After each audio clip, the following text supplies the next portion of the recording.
Praise the Lord. सबको जय मसीह की एक और बार स्पिरिचुअल मॉर्सल्स में मैं आपको स्वागत करना चाहती हूँ। हम जो विश्वासी हैं, हम अक्सर सिर्फ आत्मा के बारे में सोचते हैं, आत्मिक बातों में ही हम इतना ध्यान लगाते हैं कि हम अपने शरीर को इग्नोर करते हैं। लेकिन वास्तव में वचन के अनुसार वो गलत है। हमें अपने शरीर का ख्याल रखना जरूरी है।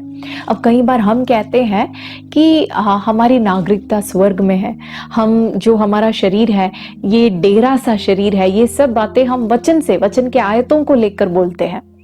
लेकिन जब हम इस प्रकार से सोचते हैं तो कई बार क्या होता है कि हम बिल्कुल अपने शरीर का कदर नहीं करते या अपने शरीर का ख्याल नहीं रखते, जो वचन के अनुसार विपरीत है, वचन के अनुसार नहीं है। डॉक्टर लोग कई बार कुछ लोगों को टेस्ट करने के बाद उनको कहते हैं कि आपको ये जो खाना है, इन चीज़ों को नहीं खाना चाहिए, अपने शरीर में आपको ये बातें चेंज लानी चाहिए, आपके लाइफस्टाइल में चेंज लानी चाहिए, आपको व्यायाम करना ज़रूरी है। और इस प्रकार की बातें कई बार डॉक्टर्स हमें बताते हैं और हम क्या करते हैं, डॉक्टर की इन बातों को हम इग्नोर मारते हैं। हम कुछ भी खाते हैं, हम कुछ भी कैसे भी जी लेते हैं, व्यायाम नहीं करते और हम कहते हैं एक ना एक दिन तो हमें जाना है, तो क्या फर्क पड़ता है, कुछ थोड़ा जल्दी चले जाएंगे, क्या फर्क पड़ता है। लेकिन वचन के अनुसार ये गलत है, क्योंकि यीशु मसीह के जीवन में यदि देखें तो यीशु ने ऐसे नहीं सोचा था। यूहन्ना रचित सुसमाचार उसके 7वें अध्याय का पहला आयत यदि हम पढ़े, वहां ऐसे लिखा है, इन बातों के बाद यीशु गलील में फिरता रहा, क्योंकि यहूदी उसे मार डालने का यत्न कर रहे थे, इसलिए वह यहूदिया में फिरना न चाहता था। ये हमारे प्रभु यीशु के बारे में लिखा है। अब मैं आपसे ये सवाल पूछना चाहूंगी कि यीशु का इस धरती पर जन्म लेके आने का मतलब ही क्या था, उसका एक उद्देश्य क्या था। उसका एक ही उद्देश्य था कि मुझे मानव जाति के लिए मरना है, और वो भी यहूदियों के हाथों से ही मरना है। फिर ऐसा क्यों कि जब यहूदी उसको मार डालना चाहते थे तो वो उनसे बच कर, अलग होकर अपने जान को, अपने प्राण को बचाते हुए जा रहा था, क्योंकि वो जानता था कि उसका समय आया नहीं है। हम क्या करते हैं, समय से पहले जाने के लिए उतावले बनते हैं। यीशु मसीह हमेशा शरीर की फिटनेस के लिए, शरीर के अच्छे स्वास्थ्य के लिए प्रभु यीशु ने इंपॉर्टेंस दिया था। क्यों? क्योंकि जब हम वचन में पढ़ते हैं, यीशु के पास जितने रोगी आए, हर एक को यीशु ने चंगा किया, किसी को ऐसा नहीं छोड़ा कि वो अपने शरीर में पीड़ित रहे।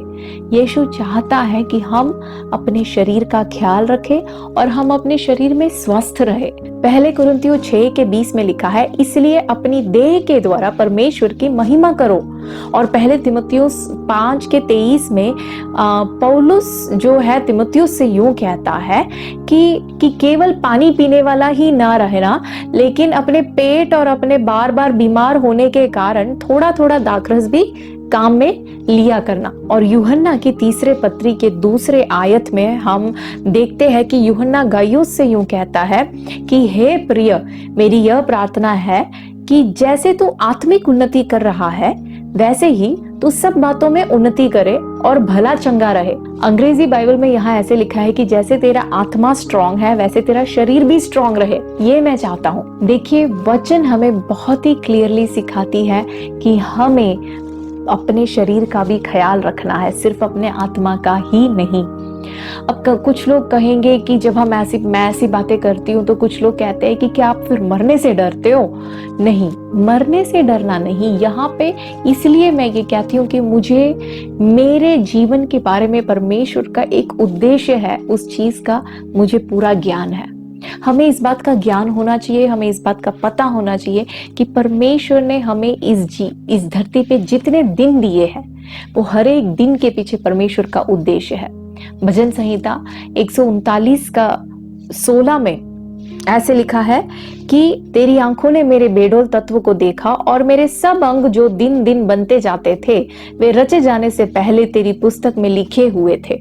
अब इसके बारे में भी अंग्रेजी बाइबल में ऐसे लिखा है कि मेरे जीवन के हर दिन, वो एक भी दिन शुरू होने से पहले मेरे जीवन के हर दिन तेरे पुस्तक में लिखे हैं।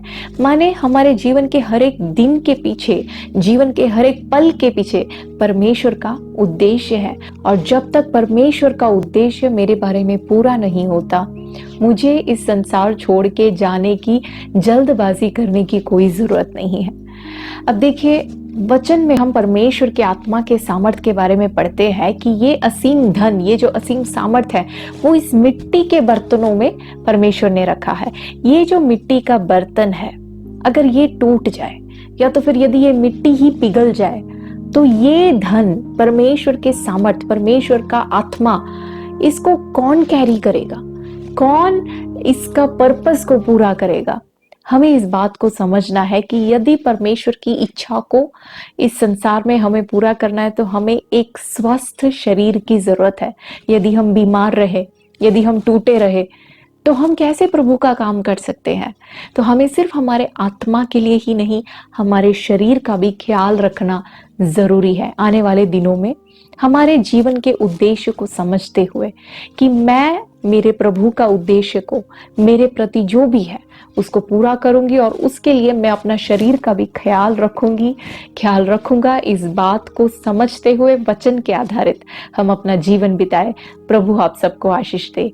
God bless you.